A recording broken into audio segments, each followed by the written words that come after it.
All join palms. And repeat after me. I take refuge in the Buddha. I take refuge in the Buddha. I take refuge in the Dharma. I take refuge in the Dharma. I take refuge in the Sangha. I take refuge in the Sangha. Keeping the palms joined.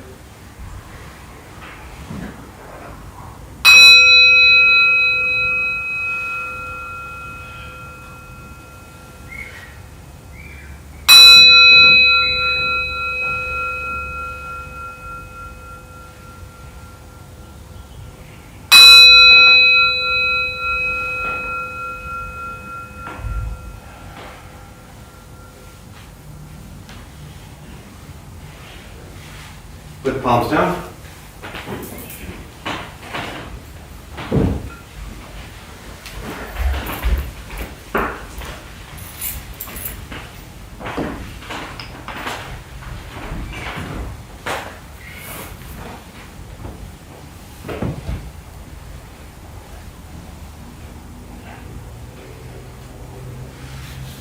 All right, good evening, everybody. Nice to see you all here. Thanks for showing up. All of you who are like packed in the back, do you want to come forward? Probably not, huh? That's why you're in the back. Craving and desire. I crave to sit in the back. What if I just go and lean back there? Then you'd be in the front. Yeah. Craving, desire, it just ruins everything, you know? Yeah. I just came out of, which I don't usually do right before this, but I just did a little meditation Dharma talk from our time 6 to 7 for a group in Chicago. And man, one of the best times I've had sitting with a little group ever. We had a guy in a semi smoking a cigarette during the Dharma talk, which was phenomenal. And I'm not even saying that sarcastically. Like, I thought that was, like, I can cross that off my list. Like, I thought that was brilliant. Like, welcome to Buddhism in America, you know? And the fact that I loved it, and the fact that he was so comfortable, literally he's in a semi on the side of the road and joining in, and was just so peaceful. He said normally he's stressed out and like cramped up and everything, and he just was able to relax. That was really beautiful. And there was a cat.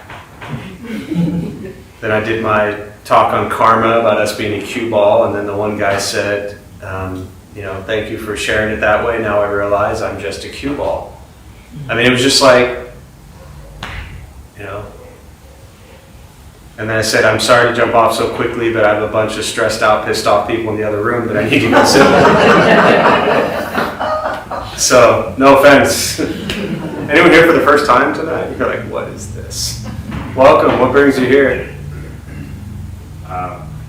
Just never too late to start a spiritual journey. For sure. Yeah, and you're young too. How old are you? 30. 30, yeah. Never too late. Better start soon. Clock is ticking. Welcome. Glad you're here. Last week someone told me I needed Ganesh, and today my roommate brought me here. So Nice. I'm here. That's funny. Yeah. That's crazy. Yeah. Well, good. Glad you're here. We do have 3 little Ganesh statues on the shrine. Did you see them? On the way. On the shrine. There's 3 little Ganesh statues right here. Yeah. Yeah. So, yeah, glad you're all here. We'll start with a little meditation practice. A couple things to tell you for those who are maybe sitting for the first time. Nothing's going to happen to you. You're not going to float away. You're not going to have any mystical, magical experiences. The mind that races all day long is not going to shut off. Don't judge your practice, meaning don't ask yourself, is this working or not working? Are you doing it right or wrong? We're just going to sit, we're going to breathe. All right, you'll hear sounds inside, sounds outside.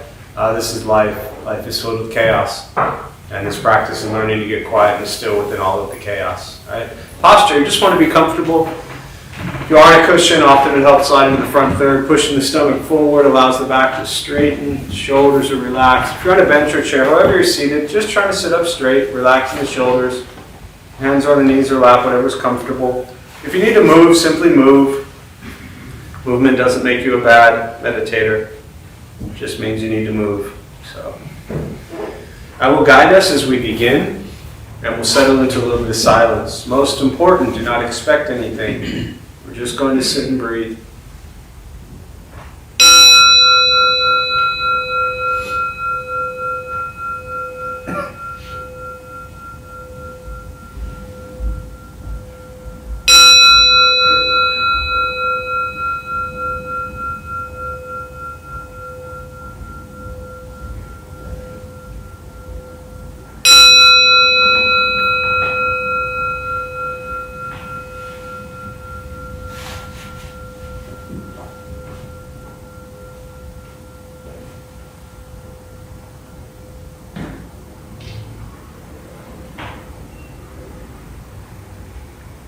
And starting with the eyes closed if comfortable, or slightly open.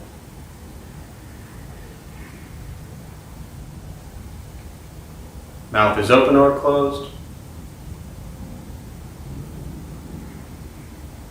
We'll start with taking 3 deep breaths, slowly.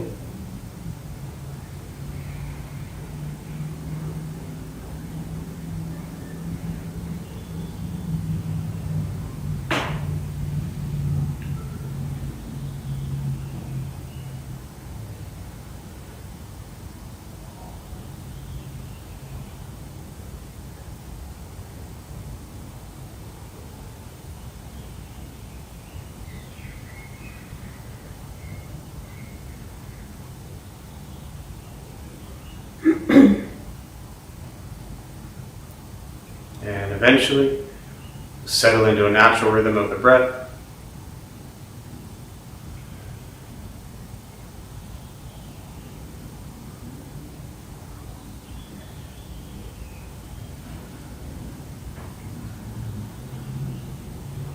Noticing the mind as it wanders, jumping from thought to thought.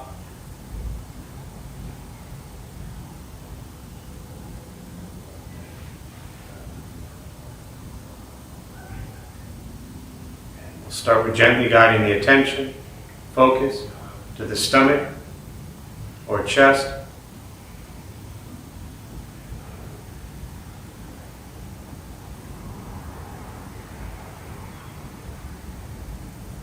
Breathing in, feel them rise. Breathing out, they fall.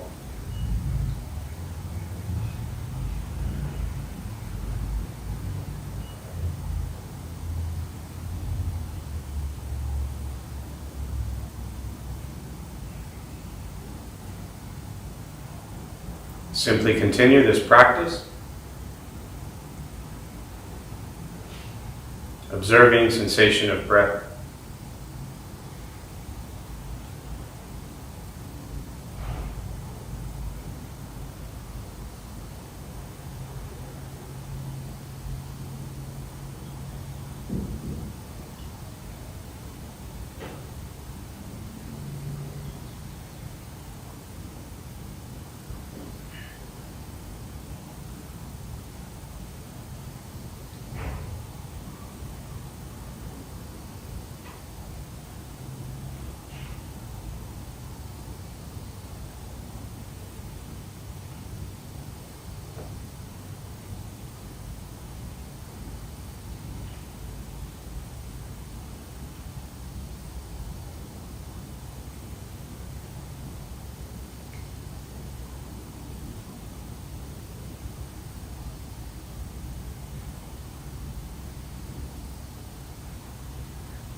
As the mind wanders, lost in thought,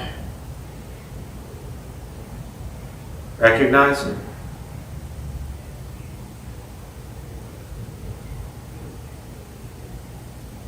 Release that thought. Return attention, focus to the breath.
Letting go of expectations. Letting go of judgments from your practice.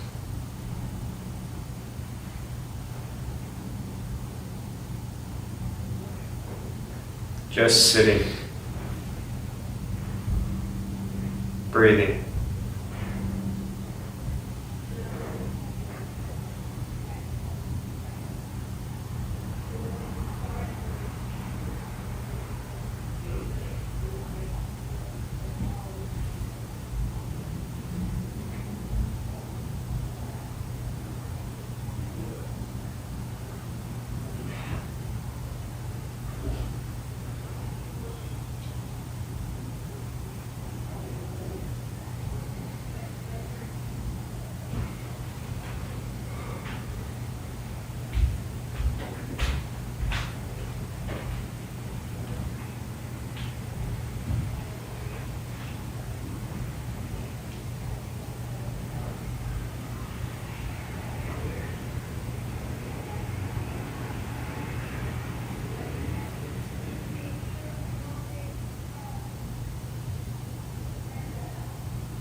Learning to be comfortable in stillness and quiet. Just sitting, breathing.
And with the body still, rested,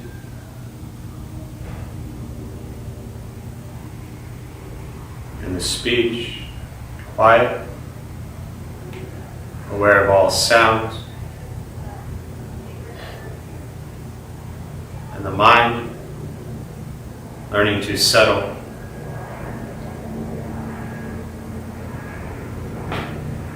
Know what it's like to just sit and breathe.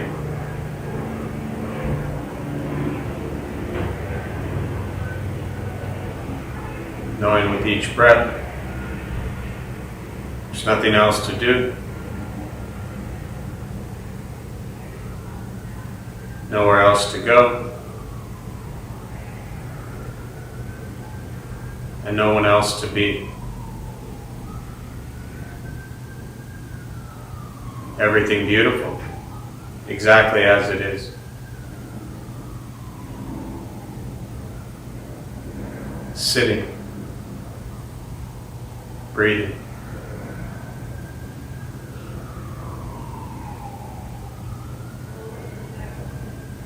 Once again, taking 3 deep breaths, slowly.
As you slowly open the eyes,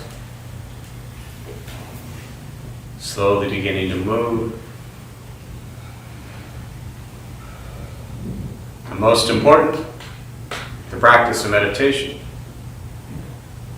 is to recognize how you feel now, immediately after,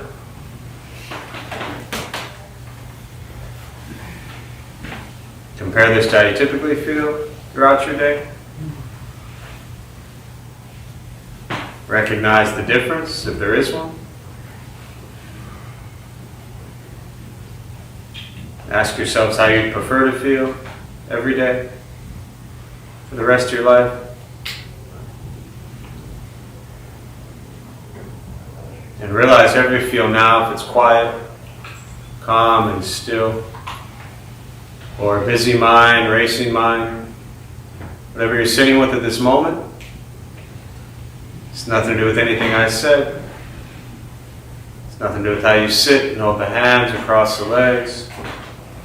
It's nothing to do with the sounds around us or anything else for that matter. It's everything to do with your own mind and your own mind's reaction to an external condition.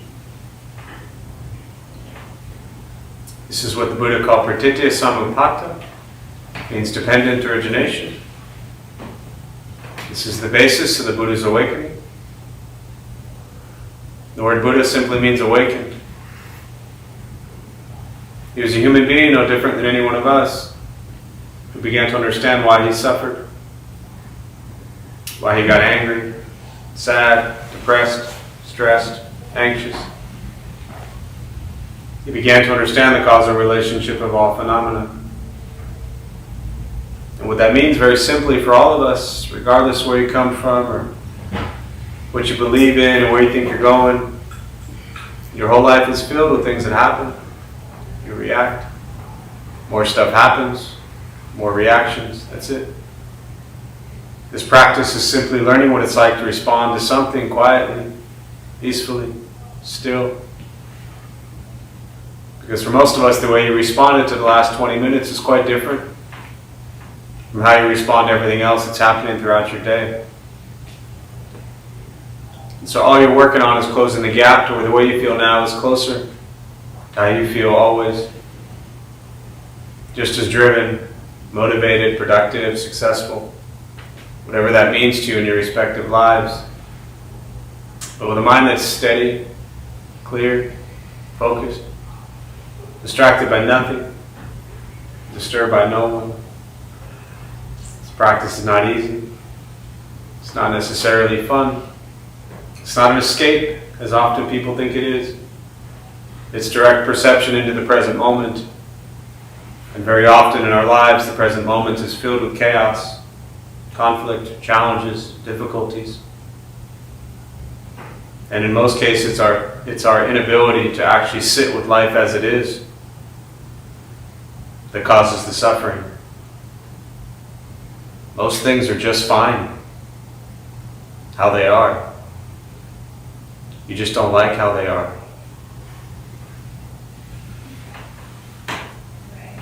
Think about that again. Most things are just fine how they are. You just don't like how they are. You want it to be different. You want it to be better. You want it to be worse. You want it to be more. You want it to be less. And so you suffer. You struggle. Complain. Gossip. Slander. Just be with life as it occurs. And you will suffer less. And you'll cause others to suffer less too. This is really difficult to do. Because most of our lives we've been conditioned to want to try to fix everything and change everything and correct everything and make everything a certain way. And here you are, however many years later, of living your entire life that way, and you're still absolutely miserable. Welcome to Buddhist practice. The ability to recognize that you're miserable. Be okay with that and work from there.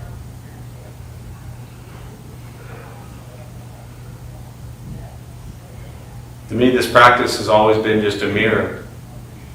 A very genuine, honest, authentic opportunity to look at how you've caused all the suffering in your life based on you wanting life to be a certain way.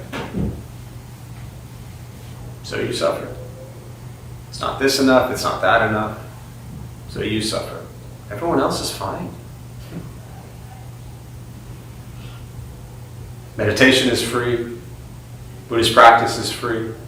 It's just sitting, breathing, learning to be kind to yourself and everybody else you encounter. That's all.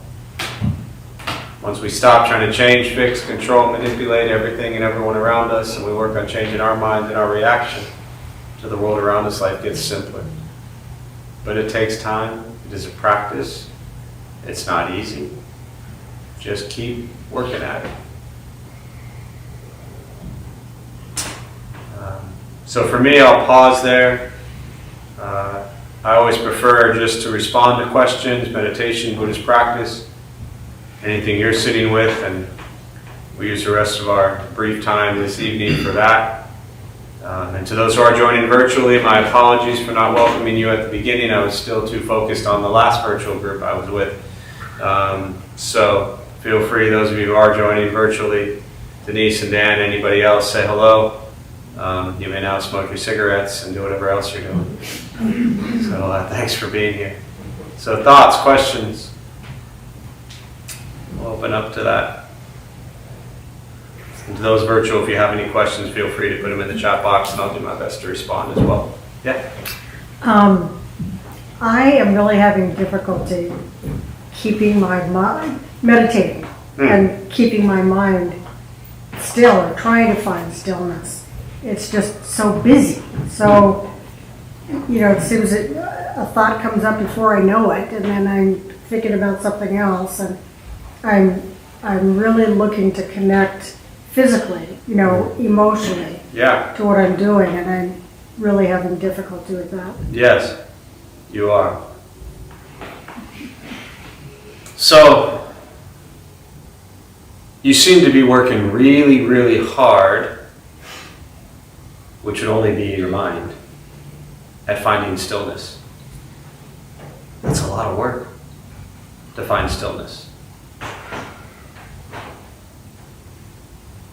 If you stop trying to find stillness, maybe stillness is there. First of all, that will take a little bit to let that settle. The second thing is, it's very clear to me based on your question that you have some idea of what you think is supposed to happen during meditation. And based on your question, you feel like you're not achieving it. So therefore you feel like you didn't say failing, but that's in essence what I heard you say, is that you feel like you're failing at meditation. Because you have some idea from maybe some book, some movie, some image, some picture, some conversation. You have an idea of what it's supposed to be. And you don't think you're there. Is that fair to say? Yeah. Yeah. Nobody likes to feel like they're failing at something.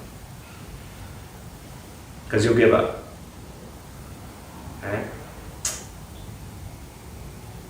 Now, nothing I've said so far helps you at all. I get that. So if you're looking for an answer, I haven't given you one yet.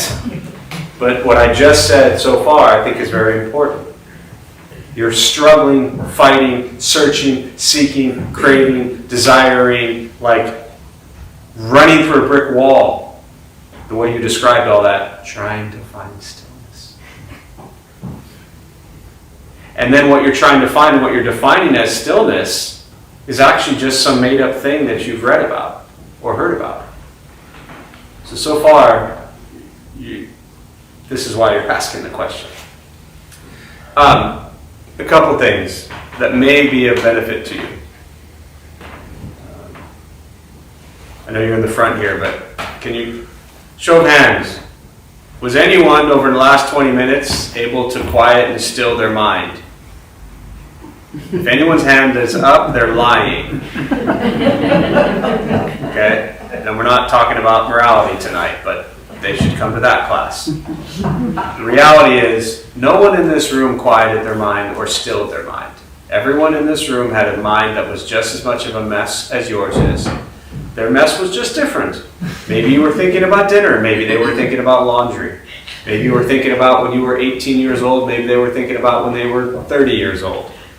Maybe they were thinking about their dog, and maybe you were thinking about your cat. But whatever it wasn't still, and it wasn't calm, and it wasn't quiet.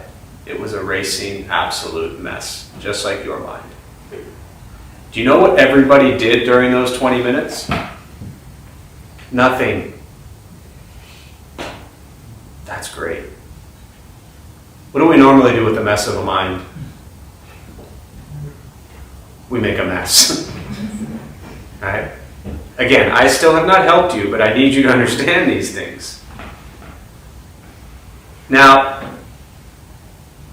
one example, I don't know if you've heard me share this or not, but this is what I'm working on during meditation practice. Breath in, breath out. Thought arises. Recognize the thought, release it, come back to the breath. Okay? Breath in, breath out, thought arises, recognize it, release it, come back to the breath. I've been doing this practice 28 years. Every single day for 21 years. My mind still races. I have never expected it to stop racing. I recognize the thought, release, back to the breath. Constant. This is what I don't want to do. Thought arises. Hunger. I'm hungry. What do I want to eat? I want a burrito. I'm going to go to Pokies. I want chips. I want sauce. I'd like some more water. Next thing you know, from one single thought of hunger, I just spent 5 minutes thinking about eating a burrito. And now I'm hungrier than I was when I started. Okay? The practice is to recognize the racing mind and do your best to bring it back to the breath. Don't get lost. Try not to get lost in this story. One practical thing I often encourage people to do is stay in the building. Like physically, wherever you're sitting. If you're sitting in your living room, keep your thoughts to the living room. If you're sitting here at the temple, Dharma Bum Temple, keep your thoughts to the Dharma Bum Temple. If it's going to wander to, what is that thing on the wall? Back to the breath, right? How come I'm in the front row? Back to the breath. What are all those people doing in the back? Back to the breath. At least keep it in this space, so at least you're close to relative reality. And you're not in like second grade. Because the mind will go there. Baby steps. But I still think the idea that you've created in your head of what meditation is supposed to do is actually incredibly detrimental to your meditation practice. You're not doing it wrong. You're sitting, you're breathing. We should have all heard, maybe not that clearly. You know what I'm going to say? What am I going to say? The conversation outside. Yeah. If you didn't hear it, it wasn't because you were in some deep meditative state. You were either too far away or asleep. That conversation occurred. That's life. We were meditating. They were talking. Maybe our meditation was disturbing their talking. But you might think, well, their talking was disturbing our meditation. Well, are you better than they are? They don't have a right to talk. So life just happens. Meditation is an awareness, a concentration on present moment, attempting to use the breath as a guide, and an awareness of what's happening. And as thoughts arise, just recognize them. Try to come back to the breath. Be gentler on yourself, and you might actually find peace just from being gentler on yourself, and still fail miserably at meditation, but feel better. So I hope that helps. Something in there, yeah. There was a hand up, yeah. Could you tell us a little bit about the talk that you just gave to the people in Chicago? Yeah. Sure. Like what about? Like specifically the talk or just the whole setup? Because Well, the talk. The talk. The setup sounded pretty cool. yeah. Oh, and I should say, I don't think I said this earlier. His name is Jay. He was here maybe 3-4 months ago. So I'm just, random dude, like everybody, random person who shows up here eventually, hey, welcome, where are you visiting from Chicago? I said, I'm from Chicago, and so he came in, he came to a class, he was here for a few days, and he had started a group called Heavy Metta, right? And they're definitely kind of like for those of you who know Josh and Tim and Paul, like it's definitely kind of like a punk rock, crowd, and their flyers are rad. They look like some punk rock show, and it says Heavy Metta, and they meet every week online, and once a month they're joined by Bhante. He's a Sri Lankan monk who guides them. Really beautiful. But a cool little group. And, he said anytime anywhere from, 5 to 15 people. And it has very much kind of this Dharma Bum feel, where it's just people sharing their practice, their approach, and they bring in some guests and things like that. So anyways, so that was the setup. But my talk with them was really about karma. And the teaching on karma means action. It's not what goes around comes around. It's not getting what you deserve. It's not, well, I hope that happens to them because that's their karma. Right? Karma is not what we get. It's what we give. The Buddha taught we generate karma 3 ways: body, speech, mind. What we think, what we say, and what we do. So everything we think, everything we say, and everything we do leaves an imprint in the world. And that's where my metaphor that I shared with them, and that was why the comment about the cue ball is, my favorite metaphor is that, like when you shoot pool, when you have the cue ball and it goes into the rack, every time the cue ball goes into the rack, the ball's going to a different direction. And every time that cue ball hits, something happens. Well, our entire lives, we are that cue ball. Every thought, every word, every action, every person, place, and thing we interact with, we leave an imprint. And so that's where we talk about being mindful of our karma. Being very mindful of what do we think, what do we say, and what do we do, because that creates our reality. And it doesn't mean that just because you're mindful of your karma and you think good thoughts, speak good words, and do good deeds, that all of a sudden all good stuff is going to happen. Life still sucks at times. And it'll still come crashing down on you. But that's when you have to come back to cultivating good thoughts, good words, good actions. You ever done anything really smart or kind or gentle when you were angry and pissed off and wanted to destroy things? Probably not. But when we're kinder and gentler to ourselves and others, then that in theory, can create a kinder, gentler community, environment, surrounding. So all we can control is our thoughts and our words and our actions. What we often do is we're mindful of what we think, say, and do towards somebody, and then we feel they don't like it, they don't appreciate it, they don't respect it, they don't receive it that way. So then we're like, well, forget my good thoughts and good words and good actions. If they can't even appreciate it, then screw you. Now, I'm sure none of you in this room have ever done that. I'm just, using that as an example. So that's when you come back to what are my thoughts, my words, my actions. And it was actually funny because one guy, he shared after I said that, and almost always I introduce karma and I say what I'm about to say, but he said, so that makes sense to me. He said, I always had a hard time with karma around like getting what you deserve and things coming and going back and forth. And he said, what you just described is really the law of cause and effect. And I let him finish. And I followed up by saying, it's funny because 99 out of 100 times when I introduce karma, I say, karma is nothing more than the law of cause and effect. So that's exactly what it is. We don't have to buy it. You don't have to be Buddhist or know anything about Buddhism. The law of cause and effect is what's happening in every moment in our lives. And that's what karma is. So, literally means action. Yeah. To help? Yeah. Yeah, here and then here. Yeah, go ahead here and then there. Go ahead. Oh, yeah. So I recently just started doing this, and I've tried meditation in the past, and it was always I have to be a certain way. So recently, I kind of did more of what you were just saying in answer to the first question, and it was amazing. It's like, wow. I started to notice, I think about this a lot, and having these insights throughout the day of being like, wow, I only think about 5 things throughout the day. That's interesting. There's a lot of things to think about, but I only think about 5 things. But then also, too, now the deeper I delve into, I want to learn about this, now I'm thinking, I have this meta thing about thinking about the meditation more. And it kind of the way that I'm thinking about it is, I was a swimmer when I was a kid. And I wanted to, I love being in the water, you know what I mean? But then I become a swimmer, and I become a competitive swimmer, and then it attaches all these things to it, or running. I started running about this runner's high, and I was like, wow, this is so amazing, it's freeing, because I'm practicing it, I'm in the moment.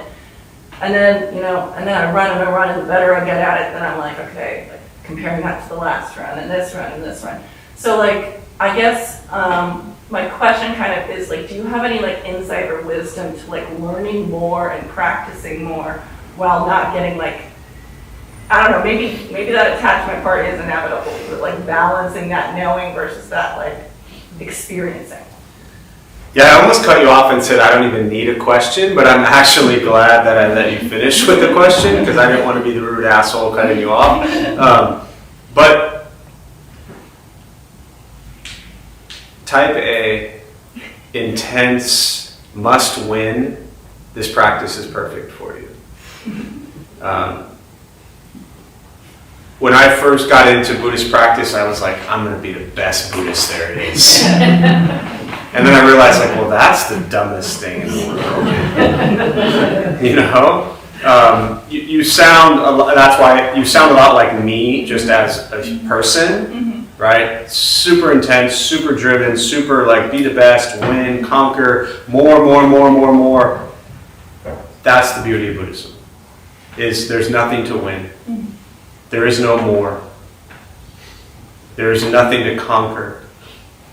It is like going 1,000 miles an hour your entire life and then slamming on the brakes. And being with what it feels like to slam on the brakes and to never want to accelerate again. That's going to be really difficult for you.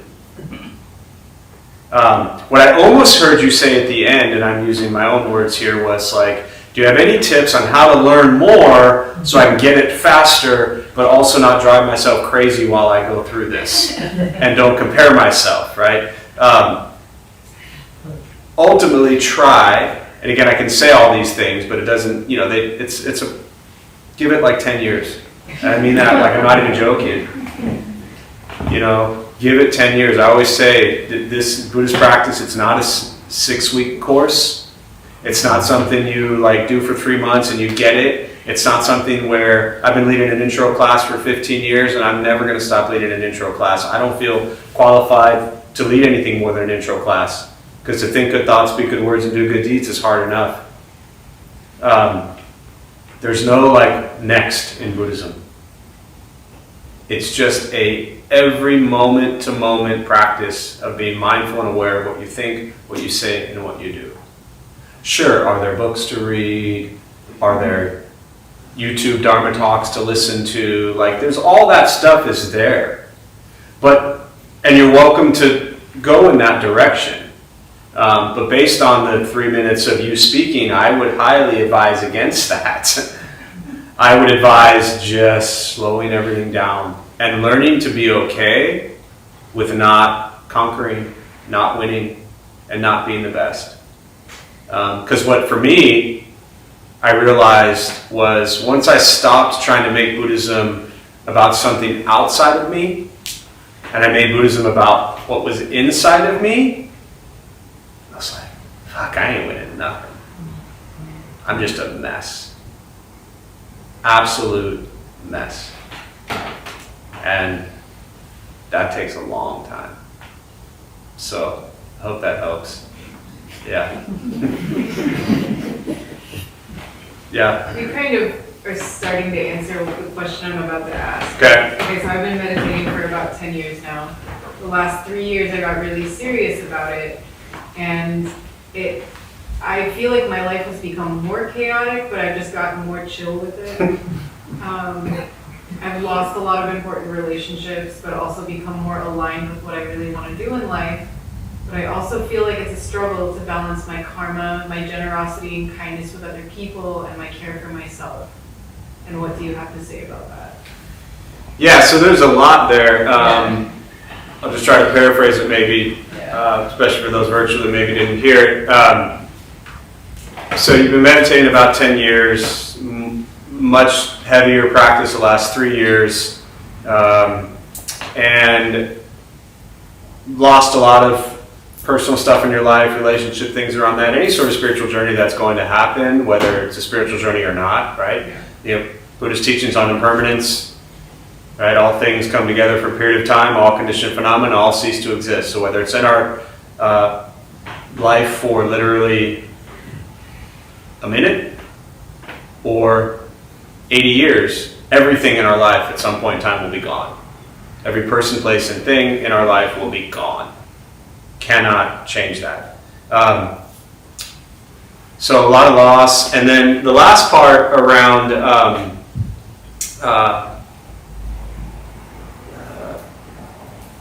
what was the last thing you said?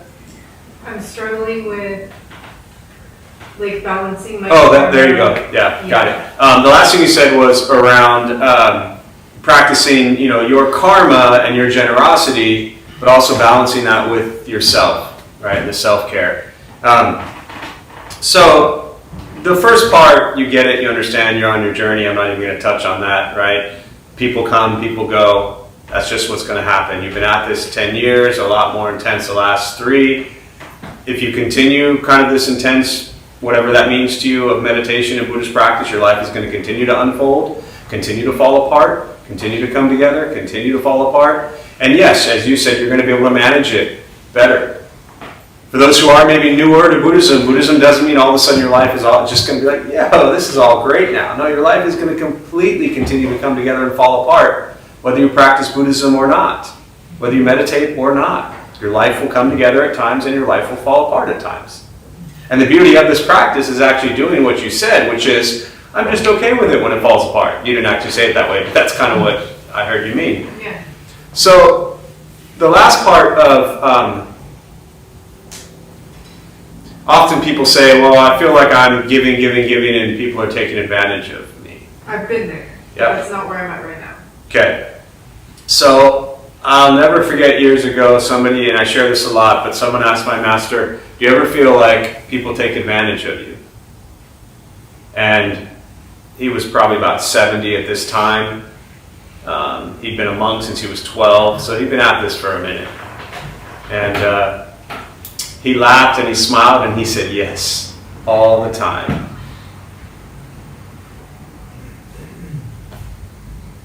No self, no one to take advantage of.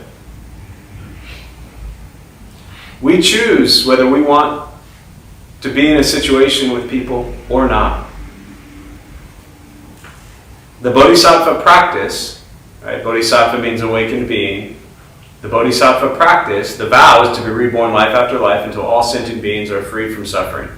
The practice is to give, dana, generosity, to give without any attachment to the gift, the giver, or the receiver.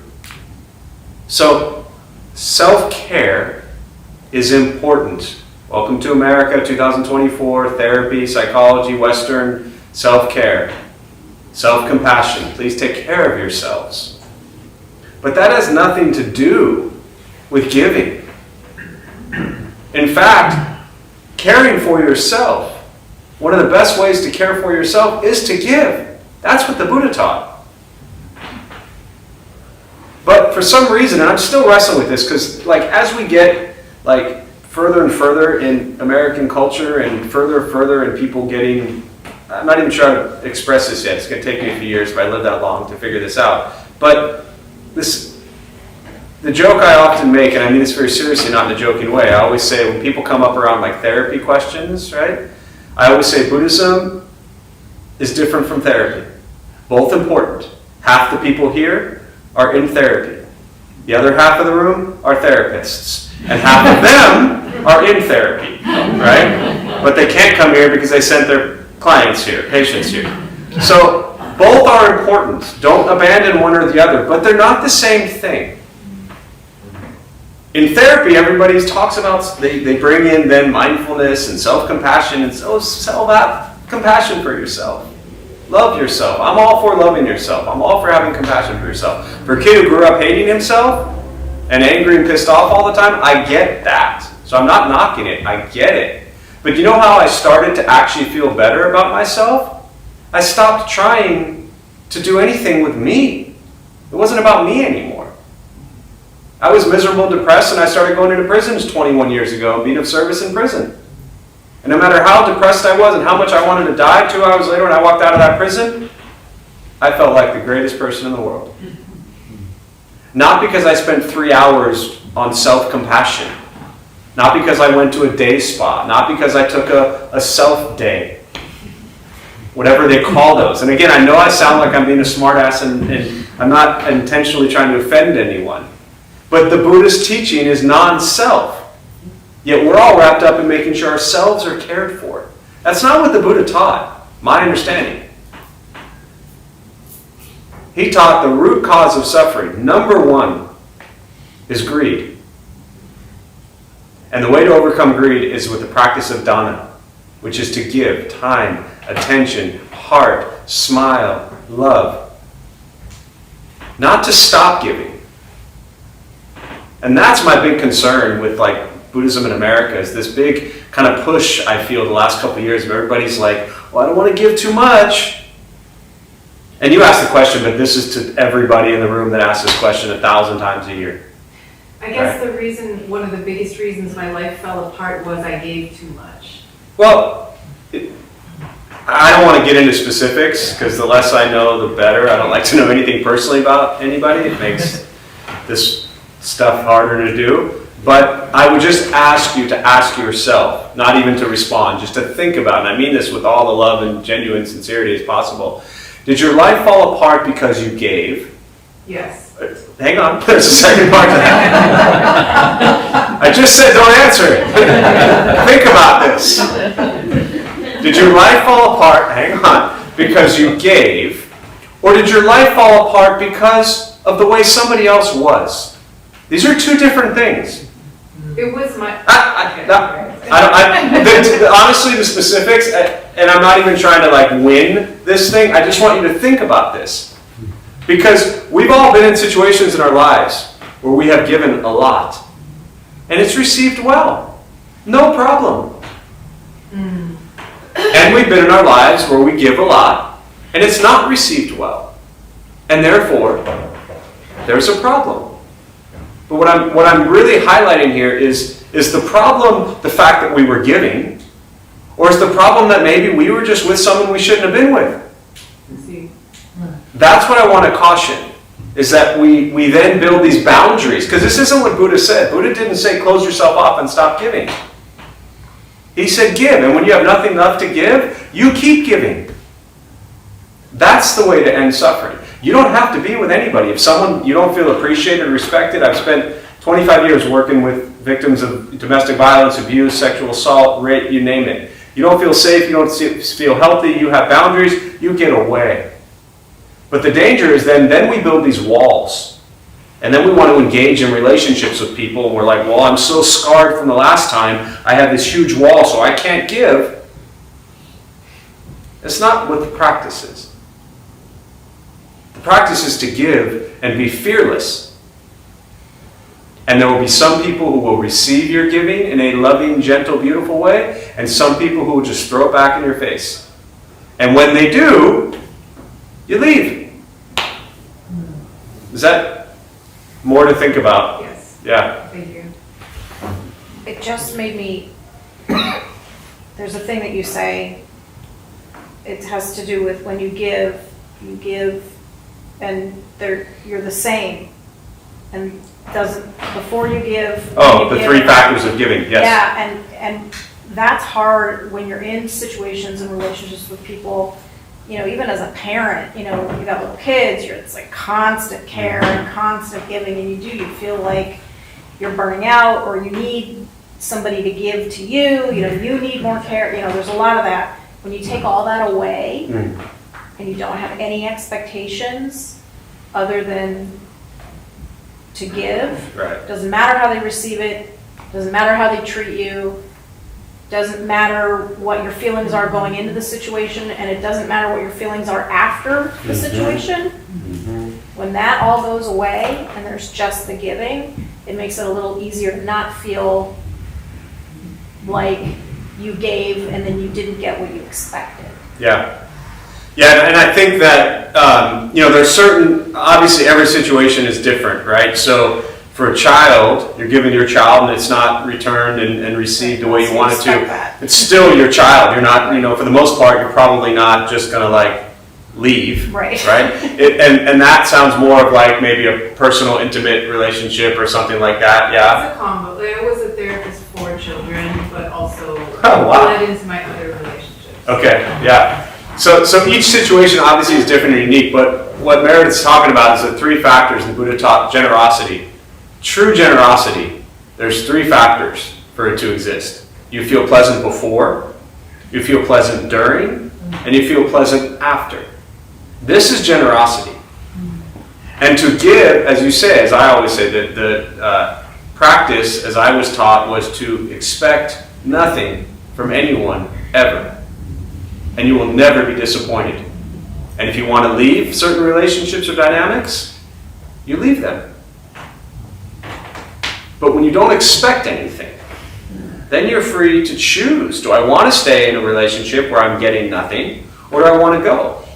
But if you're expecting something and you're not getting it, you're going to be miserable. So pleasant before, pleasant during, pleasant after. And not attaching to getting something in return, which is very often what we do. So, anything else before we close? Yeah, one more, and then all three of you raise your hands. Okay, we'll go 1, 2, 3, and then I may or may not comment on them, but go ahead. Regarding the need to master Buddhism, right? Yeah. To master this practice, I fall in that category as well. And what I've recently come to discover is that sitting with just two separate sutras and reading them like first pass, I don't understand it, right? Like line by line, I have to go through and be like, what does this mean? Like, I've read tons of books, and two sutras have like stopped me in my tracks, right? And so I would encourage anyone that's like really wanting to get this sit with a couple sutras and just like Yeah. be freaking like, what are they saying in this line? Yeah. What does it mean? Be with them Does for it like sound- years. Yeah, Yeah. it sounds like nonsense. You know, if this is the wisdom, I need to sit on this line for like a week Yeah. and come back and try to like sort it out. Yeah. So, Thanks for sharing. Yeah. Go ahead here, and then we'll go back. Yeah. Did you? I just wanted to hear what you had to say about craving and desire. They lead to suffering. Yeah. Go ahead, comment, because we're about out of time, so I just wanted to hear all three, and then I'll kind of comment on them, and then we'll be done. Go ahead. The new guy with the beanie. Oh, I wasn't raising my hand. Oh, I thought you had your hand up. No, No, I was okay. thinking of my- Craving and desire, it is the root cause in the Four Noble Truths, right? And I'll close with this thought. Suffering is the first thing the Buddha said. Life is filled with suffering. Doesn't mean all life sucks. It means you're going to suffer a lot. Second thing is the cause. It's called the three poisons: greed, anger, and ignorance, right? I'll come back to the craving and desire. The third one is the ending of suffering, liberation, nirvana, freedom from suffering, right? Fourth is the Eightfold Path. Working on correct views, thought, speech, action, livelihood, effort, mindfulness, concentration. All of that's on Google for free, right? Seeing stuff like that, you can memorize all that and be like, yo, I got it. No, you'll fail at doing that stuff your entire life, and that's the beauty of this practice. But craving and desire is what causes all of our suffering. We are constantly craving things to be different from how they are. Everything, right? From the way our hair looks, to the way our clothes look, to the way our shoes do or don't match our belt, to the way a shirt looks on us, to the way our car looks. You ever bought a new car recently? Anytime at all? You go to the car lot, right? What do you see? Shiny new cars. Shiny new cars in like 18 different colors. And we crave and desire a certain color. We'll spend hours. They're all the same car for the most part. But we want the color that we want. We want our shirts to be, once fall hits, you can't wear a certain color. Springtime comes around, you got to go shopping again for all new clothes. The radio's on, right? It's a little bit different now, but we don't like the song, we change it. The temperature, it's too hot, it's too cold. We open the window, we close the window. It's too loud, it's not loud enough. We crave and desire the silliest little things every single day of our life. The food we eat, the clothes we wear, the cars we drive, the places we live in. To make sure this chair matches that ottoman. You know, like, it's maddening that we actually care about these things, as if they mean something in our lives. Then people say, how do I deal with death and loss and loved ones? Things that really actually matter. And yet we're still worried about making sure our shirt matches our shoes. Craving and desire is the root of all of our suffering. And so the practice is to create situations in your life where you take away choice at times. And I know that sounds a little threatening. Let me give you one example and I'll close with this. Do you wear socks? Do you have a sock drawer?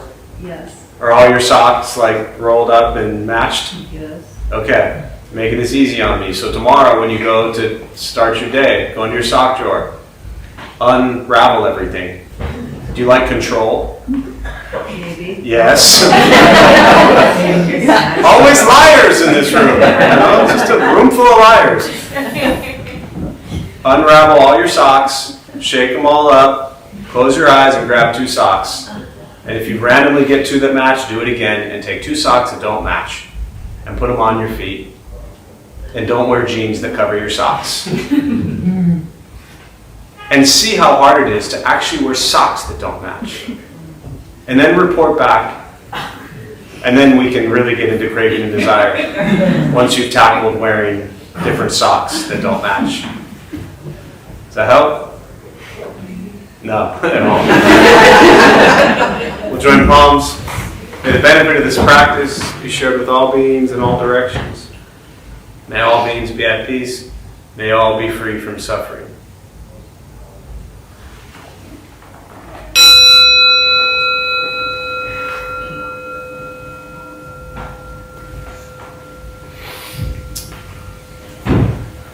right. Our host, Dharma Bum host Eddie, will do a few announcements before you head out. Thank you, everybody. Hello, my name is Eddie. I'm tonight's host. We opened the Dharma Bum Temple 17 years ago to introduce Buddhist practice to those who show up. Those who lead are not nuns, monks, gurus, masters, or teachers, and are not looking for students. They are simply practitioners sharing their interpretation of the practice. Every night we have different classes led by different people from various Buddhist traditions. We have a recovery sangha that meets several times a week for anyone with addiction, and our food redistribution program is every Thursday at 4:30 p.m. We have classes and programs every day, and everything we offer here is always free. The full schedule is on our website and also posted in the entryway above the shoe rack. We have a lending library. If you see a book you like, feel free to borrow it and then bring it back whenever you are done with it. Please straighten your seat or cushion before you head out. If a few people could stay to close and latch the windows, that would be helpful. Thank you for being here. We wish you well and hope to see you all again. Thanks, Eddie. Thank you all.